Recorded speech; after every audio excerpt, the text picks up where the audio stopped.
नमस्कार, मैं हूं शालिग्राम चक्रवर्ती और आप देख रहे हैं इंडिया न्यूज दर्पण। आज हमारी मौजूदगी अयोध्या सुहावल ग्राम मुबारकगंज में एक हमारे बहुत ही चाहने वाले नेताजी हैं और अभी अभी कुछ दिनों पहले ये किस पार्टी में थे, फिर उसके बाद कैसे क्या हुआ, फिर ये अपनी पार्टी में आए। अब हमारे सामने बैठे हैं। सबसे पहले इनका परिचय जानेंगे और उसके बाद कैसे क्या हुआ है इनके साथ और ये अपना बात रखेंगे। तो सर, सबसे पहले आप अपना परिचय दीजिए हमारे चैनल में। मैं गंगाराम वर्मा, घर हमारा यही मुबारकगंज पड़ता है। साथियों, राजनीति का कोई चस्का नहीं था, लेकिन समाज में कुछ ऐसी कुरीतियाँ चल रही थी।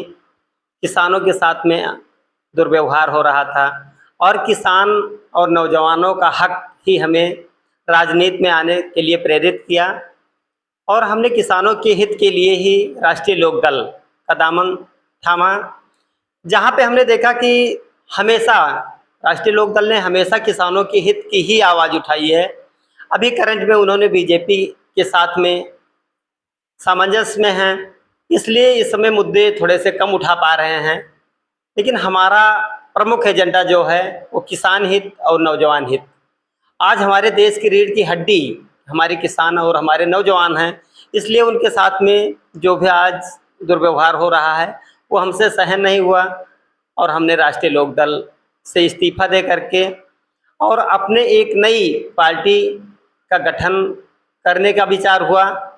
पूरे प्रदेश में 21 तारीख को, इसी रविवार को, आने वाले रविवार को प्रदेश कमेटी का गठन करूंगा और पूरे प्रदेश में प्रत्येक जनपद में अपनी टीम बनाऊंगा और पूरे दल बल के साथ में जो भी आज समाज में तमाम प्रकार के भ्रष्टाचार, आज हर अधिकारी बेलगाम सा दिख रहा है, जनता का इस तरीके से खून चूस रहा है, उसको अपना अधिकार समझ रहा है कि जनता का शोषण करना ही मेरा धर्म बन गया है। ऐसे भ्रष्ट अधिकारियों के खिलाफ बिल्कुल बेजोड़ होकर के हमारी पूरी टीम एक्टिव रहेगी और काम करेंगे। हम लोग जनता के हित और उनके अधिकार की लड़ाई लड़ेंगे। आप नवयुवक हैं और आपके दिल में जो विचार आ रहे हैं कि मतलब हम भ्रष्टाचार को ख़त्म करेंगे, तो आज आप देख ही रहे हैं कि कैसे क्या माहौल चल रहा है। तो माहौल के बारे में क्या कहेंगे? जो नई पीढ़ी है उनके बारे में क्या कहेंगे आप? हमारी नई पीढ़ी में बहुत कुछ कर गुजरने का साहस है, बहुत कुछ करना चाहती है। आज हमारे ही देश के ऐसे नवयुवक हैं जो वर्ल्ड लेवल पे अच्छे अच्छे रैंकों पे बैठे हुए हैं, बस उनको इंडिया में प्रायोरिटी नहीं दी जा रही है, इसलिए उनको फॉरेन जाना पड़ रहा है।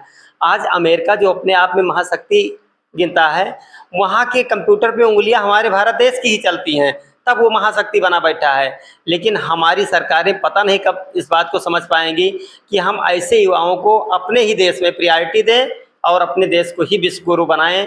बहुत कुछ करने का साहस है हमारे युवाओं को, लेकिन उनको अवसर तो मिलना चाहिए। तो नवयुवक को आप क्या संदेश दे रहे हैं अपनी तरफ? हम उन सारे साथियों को सहयोग देना चाहेंगे कि अपने राष्ट्र की मजबूती के लिए कदम उठाएं। वो बहुत बड़े पैसे के चक्कर में विदेश ना जाएं, अपने हिंदुस्तान में ही कुछ बड़ा करें और हिंदुस्तान का ही नाम रोशन करें। लेकिन साथ ही साथ सरकारों को भी बताना चाहेंगे कि अगर वो हिंदुस्तान के लिए बहुत कुछ करना चाहते हैं तो इनको भी चाहिए कि उनके साहस और उनके कदम को इज्जत दिया जाए, उनको एक अच्छी प्रायोरिटी दिया जाए, अच्छी सैलरी दिया जाए। यहाँ उनका सम्मान ही नहीं हो पाता, इसीलिए तो उनको बाहर जाना पड़ता है। उनको बराबर सम्मान मिले, देश ऑटोमेटिक तरक्की करेगा। तो आज वर्मा जी जो है बहुत ऊंची मतलब सोच के हैं और बहुत अच्छे विचार उन्होंने रखे हैं। तो मेरी तरफ से एक है कि फानूस बनकर जिसकी हिफाजत हवा करे, फानूस बनकर जिसकी हिफाजत हवा करे और ये समा क्या बुझे जिसे रोशन खुदा करे। जय हिंद, जय भारत।